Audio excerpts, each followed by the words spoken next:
오늘 말씀은 사도행전 11장 1절에서 18절입니다. 안산의 어느 교회가 성전 건축을 하게 되었습니다. 대부분의 교회가 교회를 건축할 때 돈을 쌓아놓고 하는 것이 아니라 없는 중에 부족한 상태에서 믿음으로 하게 되죠. 그러다 보면 건축 중에 많은 경제적인 어려움에 직면하게 되어집니다. 이 목사님도 생각하기를 과연 내가 성전을 짓고 설교는 할 수 있을까? 성전을 짓고 등을 내가 켤 수나 있을까? 재정적인 어려움에 잠을 못 이루는 밤이 부지기수였다고 합니다. 그러니 교인들도 입만 열면 걱정이요 부정적인 말을 쏟아낼 수밖에 없는 처지였습니다. 그래서 목사님은 이럴수록 하나님을 붙들어야 하지 않겠는가. 그래서 목사님은 교인들에게 선포를 하기를 우리 이제부터 건축이 완공되기까지 딱 2마디만 하십시다. 누군가 이번에 성전탑을 세우는데 재정은 확보되었느냐 물으면 주님이 하실 것입니다. 또 누군가 아니 어떻게 성전을 지었습니까? 물으면 주님이 하셨습니다. 라고 말이죠. 이 말 전에는 다들 부정적이고 늘 염려 속에서 성전 건축을 바라보았는데 이 말을 하고부터는 교회가 생기가 돌고 건축에 매진하여 은혜스럽게 마무리를 지을 수 있었다는 것입니다. 주님이 하실 것입니다. 주님이 하셨습니다. 라는 말로 말이죠. 우리 인생에 수많은 문제가 도사리고 있습니다. 작은 문제에서 큰 문제까지 말이죠. 이 모든 문제에 주님이 나서시면 못 풀 문제가 없습니다. 문제가 문제되지 않고 문제가 오히려 은혜로 바뀌는 역사가 있게 되어집니다.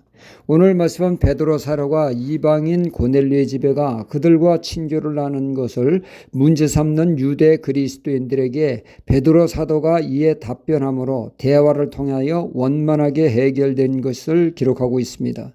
이스라엘은 하나님께 택하심을 받은 존귀한 존재였습니다. 그들은 이방인을 하나님께 인도할 제사장의 사명이 있었지만 지나치게 성민의식으로 충만하여 이방인을 한 수 아래로 보고 그들과 교제하는 것을 극도로 꺼려하는 전통이 대대로 전해져 내려왔습니다. 이 전통은 유대 그리스도인들에게 강하게 영향을 미쳤죠.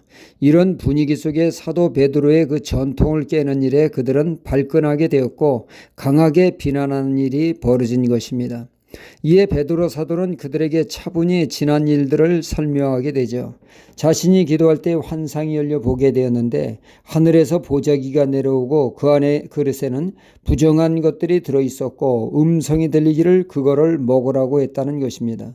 나는 지금까지 부정한 음식을 손을 대지 않았다고 거부하자 하나님께서 깨끗하게 하신 거라고 하시면서 세 번째 동일한 모습을 보이고 하늘로 올리었다는 체험을 그가 말했습니다.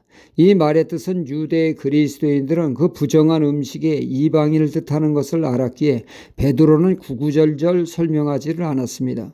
이어 베드로는 말합니다. 그때 마침 손님이 찾아왔는데 그 사람들은 이방인 고넬료라고 하는 사람이 보낸 자로 그 또한 기도 중에 천사의 응답을 받았다는 것이죠.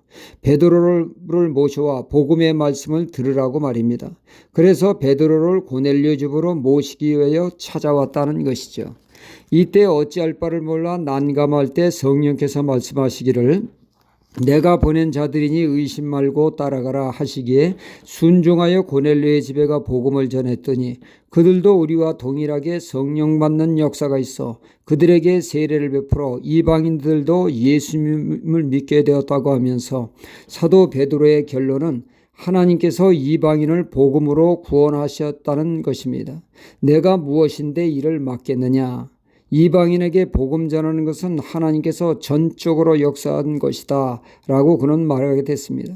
그들이 들어보니 이는 사도 베드로가 추진한 일이 아니요 성령님의 역사요 하나님이 하신 일로 그들이 뭐라고 할 수 없는 명백한 하나님의 역사로 그들은 받아들이게 되어 이방인의 전도와 교제를 더 이상 문제 삼지 않게 되었고 이를 계기로 이방인 전도에 적극적이게 되게 됐습니다. 그리하여 땅끝까지 복음을 증거하는 발판이 마련되었던 것이죠. 교회 안에 그리스도 간에 인들 간에 얼마든지 다른 의견이 가질 수가 있습니다. 각자 받은 은혜가 다를 수 있기 때문이죠. 그로 인해 다양한 갈등이 빚어질 수 있습니다. 그럴 때 자신들의 주장만을 주장하는 것이 아니라 하나님의 뜻이 무엇인가를 살피는 데 힘써야 한다는 것입니다.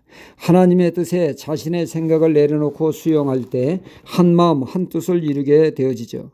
오늘 말씀의 유대 그리스도인들은 베드로 사도를 통한 하나님의 역사임을 인정하므로 그들은 더 이상 비난 정죄하지 않고 수긍하며 이방인들에게도 복음의 문이 열렸다고 인정하며 이 일에 하나님께 영광을 돌림으로 불화가 원만하게 은혜스럽게 해결되어 교회는 더욱더 복음에 매진하게 되었다는 말씀입니다. 원만한 대화 속에 하나님의 뜻을 찾아 한마음이 되는 것은 축복이요 은혜입니다. 할렐루야.